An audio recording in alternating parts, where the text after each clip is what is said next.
इस कोविड-19 के पैंडेमिक ने दुनिया भर के लोगों के नाक में दम कर रखा है। दुनिया का हर एक राज्य इस पैंडेमिक की वजह से अलग अलग प्रॉब्लम से लड़ रहे हैं। कई देशों में हॉस्पिटल बेड्स की कमी है, कई देशों में तो ऑक्सीजन और वेंटिलेटर्स की कमी है, दूसरे कई देशों को वैक्सीन नहीं मिल रहे, और भी ऐसे बहुत से केसेस। और अगर हम वेंटिलेटर्स और ऑक्सीजन की बात करें तो उसका एक बड़ा शॉर्टेज खुद हमारा देश फेस कर रहा है, और मेरे इस पॉइंट से आप लोग भी सहमत होंगे। तो आखिर में क्या है ये वेंटिलेटर्स, हमें क्यों ये वेंटिलेटर्स इतनी बड़ी मात्रा में लगते हैं, और ये काम कैसे करता है? तो आज के हमारे इस वीडियो में हम इन सवालों का उत्तर ढूंढने का प्रयास करेंगे। तो चलो शुरू करते हैं। बट वेंटिलेटर के बारे में जानने से पहले हम ये जान लेते हैं कि हम सांस कैसे लेते हैं, मतलब हमारा नॉर्मल रेस्पिरेटरी सिस्टम काम कैसे करता है। हम नॉर्मली सांस लेते वक्त अपने डायफ्राम को कॉन्ट्रैक्ट करते हैं, जो हमारी छाती या चेस्ट कैविटी को एक्सपैंड करता है, जो हमें एयर को अपने लंग्स के अंदर खींचने में मदद करता है। और ये हवा लंग्स के अंदर के छोटे एल्वियोलाई को छोटे गुब्बारों की तरह भर देता है। एल्वियोलाई एक्चुअली में वो लाखों छोटे एयर सैक्स होते हैं जो बहुत ही छोटे ब्लड कैपिलरीज के मेश से कवर्ड होते हैं। ये छोटे ब्लड कैपिलरीज के अंदर के ब्लड इन एल्वियोलाई में भरे ऑक्सीजन को एब्जॉर्ब करते हैं और एक्सचेंज में ब्लड में मिला हुआ कार्बन डाइऑक्साइड को इधर छोड़ जाते हैं। और जब हम अपने डायफ्राम को रिलैक्स करते हैं तो हम इस CO2 को अपने बॉडी से रिलीज करते हैं अलोंग विद ऑक्सीजन एंड कुछ दूसरे गैसेस। जब हमारा रेस्पिरेटरी सिस्टम बरोबर काम कर रहा होता है तो ये प्रोसेस सब ऑटोमेटिकली हो रहा होता है। बट ये रेस्पिरेटरी सिस्टम कभी कभी दूसरे फैक्टर्स और कंडीशन से भी इफेक्ट होते हैं। लाइक स्लीप एपनिया हमारे डायफ्राम मसल्स को कॉन्ट्रैक्ट करने से रोकता है।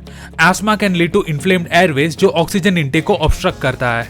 एंड निमोनिया जो ज्यादातर बैक्टीरियल इन्फेक्शन या वायरल इन्फेक्शन की वजह से होता है, डायरेक्टली हमारे लंग्स के एल्वियोलाई पर अटैक करते हैं। और ऐसे पैथोजेंस का इन्वेजन लंग सेल्स और टिश्यू को डैमेज करता है, जो ऐसे इम्यूनो रिस्पॉन्स हमारी छाती में तेज जलन या फ्लूइड भरना शुरू कर देता है।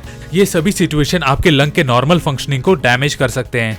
और इस वक्त हमें काम आते हैं mechanical ventilators which take over our breathing process of getting oxygen into the body जब हमारी खुद की रेस्पिरेटरी सिस्टम ये काम नहीं कर पाती।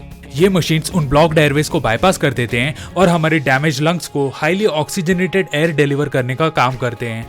और ये वेंटिलेशन प्रोसेस मेनली इन दो टाइप्स में होता है। पॉजिटिव प्रेशर वेंटिलेशन जहां पेशेंट्स के लंग्स में एयर को पंप किया जाता है, और नेगेटिव प्रेशर वेंटिलेशन जहां पेशेंट्स के लंग्स में हवा को पैसिवली खींचा जाता है।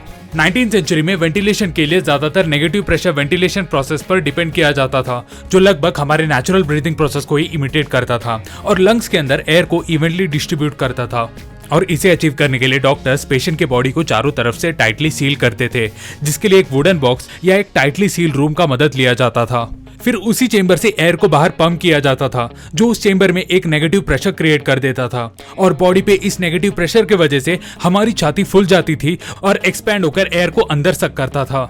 इस नेगेटिव प्रेशर वेंटिलेशन को फॉलो करके अर्ली 20th सेंचुरी में एक मशीन को इन्वेंट किया गया था कॉल्ड एज आयरन लंग्स। ये आयरन लंग्स 20th सेंचुरी में ऑलमोस्ट सभी हॉस्पिटल्स का एक फिक्सचर बन गया था। बट इस मशीन का प्रॉब्लम ये था कि ये चेंबर्स पेशेंट के बॉडी मूवमेंट्स को हेविली रेस्ट्रिक्ट करता था, और डॉक्टर्स भी अपने पेशेंट्स को अच्छे से एग्जामिन नहीं कर पाते थे।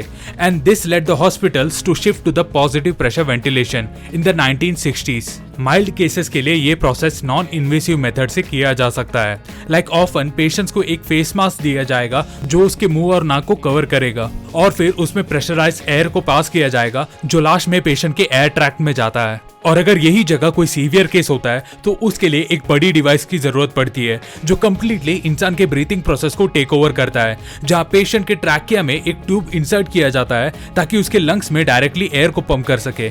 इस मशीन में कुछ सीरीज ऑफ वॉल्स और ब्रांचिंग पाइप्स होते हैं जो इनहेलेशन और एक्सहेलेशन प्रोसेस के लिए एक सर्किट फॉर्म करता है। आजकल के मोस्ट मॉडर्न वेंटिलेटर्स में एक एम्बेडेड कंप्यूटर सिस्टम होता है जो पेशेंट के ब्रीदिंग और मशीन के एयर फ्लो रेट को मॉनिटर करता है।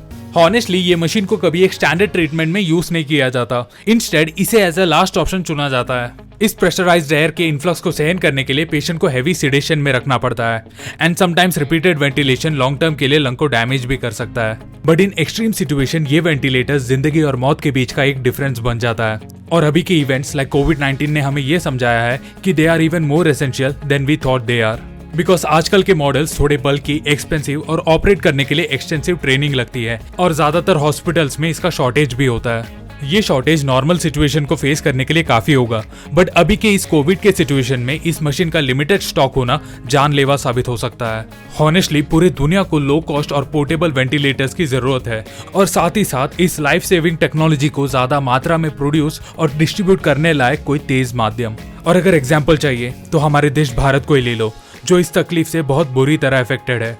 So until we meet next time and hoping to see a safe and secure India, bye from tech Baba.